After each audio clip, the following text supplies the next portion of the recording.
അപ്പോൾ ഇത് ഞാൻ സ്പീക്കറിൻ്റെ ഒരു കേസ് വാങ്ങിച്ച് അപ്ഗ്രേഡ് ചെയ്തതാണ്. സ്പീക്കറിൻ്റെ കേസ് മാത്രമല്ല, ഇതിൻ്റെ വാച്ച് സ്ട്രാപ്പ് എല്ലാം കൂടെ ഇതെനിക്ക് അത്യാവശ്യം വർത്തായിട്ട് തോന്നി. അപ്പോൾ നമുക്കിതിൻ്റെ ഒരു സോഫ്റ്റ്വെയർ എക്സ്പീരിയൻസ് ആദ്യം ഒന്ന് നോക്കാം. ഇപ്പോൾ കഴിഞ്ഞ ദിവസം ഒരു അപ്ഡേറ്റ് വന്നിട്ടുണ്ടെന്ന് കാണിച്ചായിരുന്നു. ഞാനിത് ഷവോമിയുടെ നോട്ട് 7 ആണ് യൂസ് ചെയ്യുന്നത്. അതിൻ്റേതായിട്ടുള്ളൊരു ബഗ് ഇഷ്യൂസൊക്കെ ഉണ്ട്. സോഫ്റ്റ്വെയർ എക്സ്പീരിയൻസ് അത്യാവശ്യം നല്ല സൂപ്പറാണ്.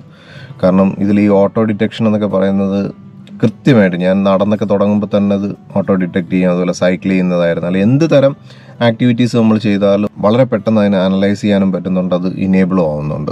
അപ്പോൾ അതെനിക്ക് ഭയങ്കര ഒരു അഡ്വാൻറ്റേജ് ആയിട്ട് തോന്നി. പിന്നെ സോഫ്റ്റ്വെയർ കുറച്ചൊരു കോംപ്ലക്സ് ആയിട്ടാണ് ഇതിൻ്റെ ഒരു യൂസർ ഇൻ്റർഫേസ് ഒക്കെ കുറച്ചിത്തിരി ഒരു കോംപ്ലക്സ് ആയിട്ട് തോന്നി. മേ ബി ഞാനത് ഫസ്റ്റ് ടൈം ഇങ്ങനൊരു യൂസർ എക്സ്പീരിയൻസ് കൊണ്ടായിരിക്കാം. ഇതുമായിട്ട് കുറച്ചും കൂടെ യൂസ് ത്രൂ ആകുമ്പോഴത്തേക്ക് എനിക്ക് കുറച്ചും കൂടെ ഇൻട്രസ്റ്റിംഗ് ആകുമായിരിക്കാം. ഇതുവരെയുള്ള എക്സ്പീരിയൻസ് ബെറ്ററാണ്. കാരണം ഇതിനകത്ത് മാപ്പ്, നമുക്ക് നാവിഗേഷനൊക്കെ ഭയങ്കര യൂസ്ഫുൾ ആയിട്ടുള്ളൊരു സംഭവമാണ്.